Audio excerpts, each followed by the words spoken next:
बहुत समय पहले एक गांव जो चारों ओर से पहाड़ों से घिरा हुआ था। उस गांव में एक दादी माँ रहा करती थी, जो बहुत बूढ़ी हो चुकी थी। गांव के सारे बच्चों को कहानी सुनाती थी। एक जंगल में एक पहाड़ी थी।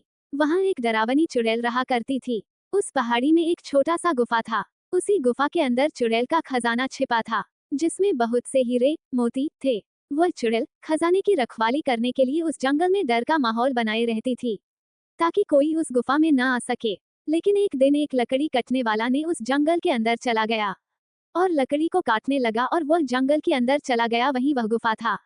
गुफा के आसपास बहुत सी लकड़ी पड़ी हुई थी। उसने सोचा कि इससे उत्तम जलाऊ लकड़ी तो कोई हो ही नहीं सकती, जो पूरी तरह सूखी हुई थी। वो लकड़ियां इकट्ठा करता हुआ आगे बढ़ता गया। जैसे ही वह द्वार तक पहुंचा, वहां लकड़ी काटने वाला ने आज से पहले गुफा नहीं देखी थी और वो अंदर गया। उसे अजीब सा एहसास हुआ। उसे ऐसा लगा मानो कोई उसे अंदर बुला रहा हो। वो अंदर प्रवेश कर गया।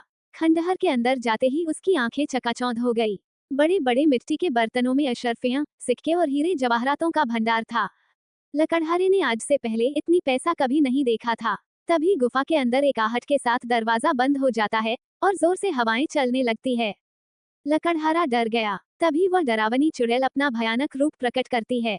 ये देखते ही लकड़हारा बेहोश हो जाता है और इसी हालत में लकड़हारे की एक रात गुजर जाती है।